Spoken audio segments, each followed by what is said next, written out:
RLP supremo और नागौर सांसद हनुमान बेनीवाल ने भाजपा और कांग्रेस दोनों ही पार्टियों पर तीखे बोल बोले।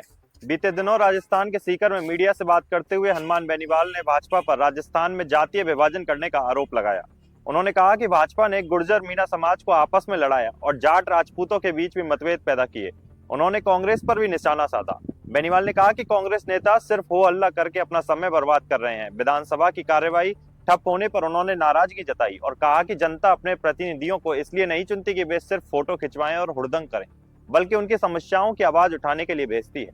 हनुमान बेनीवाल ने मंत्री किरोड़ी लाल मीणा पर भी तंज कसा और कहा कि किरोड़ी लाल उन्हें छोड़कर वसुंधरा राजे के साथ चले गए थे और मंत्री बन गए। इंडिया गठबंधन पर बोलते हुए बेनीवाल ने कहा कि वे अभी भी दिल्ली में गठबंधन के भीतर हैं, लेकिन कांग्रेस उनके मुद्दों को नहीं देख रही।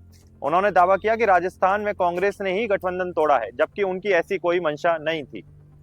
बेनीवाल ने कहा कि वे दिल्ली में इंडिया गठबंधन में कांग्रेस की वजह से नहीं है। उन्होंने दावा किया कि नागौर में कांग्रेस ने उन्हें वोट दिए तो आरएलपी ने भी 25 सीटों पर कांग्रेस को समर्थन दिया, जिससे कांग्रेस को फायदा हुआ।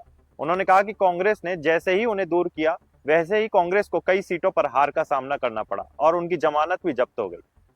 बेनीवाल ने भाजपा और कांग्रेस पर मिलीभगत का आरोप लगाते हुए कहा कि दोनों पार्टियां मिली हुई हैं, इसलिए किसी भी नेता को जेल नहीं भेजा गया, जबकि राजस्थान में पेपर लीक जैसे गंभीर घोटाले हुए हैं। उन्होंने कहा कि प्रदेश का युवा अब भाजपा और कांग्रेस से ऊब चुका है, क्योंकि दोनों ही पार्टियों के शासन में कोई फर्क नहीं। बेनीवाल यही नहीं रुके। उन्होंने कहा कि राजस्थान में भाजपा और कांग्रेस का मिला जुला खेल चल रहा है, जिसे खत्म करने के लिए उनकी पार्टी राष्ट्रीय लोकतांत्रिक पार्टी संघर्ष कर रही है। उन्होंने कांग्रेस के भविष्य पर सवाल भी उठाया और कहा कि पार्टी कई राज्यों में कमजोर हो चुकी है और बिहार तथा उत्तर प्रदेश में तो वे हाशिए पर चली गई है।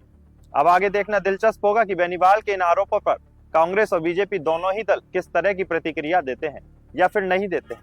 जो भी होगा भैया जी डिजिटल मीडिया आपको हर खबर से रखेगा अपडेट, इसलिए हमारे चैनल को अभी सब्सक्राइब करें।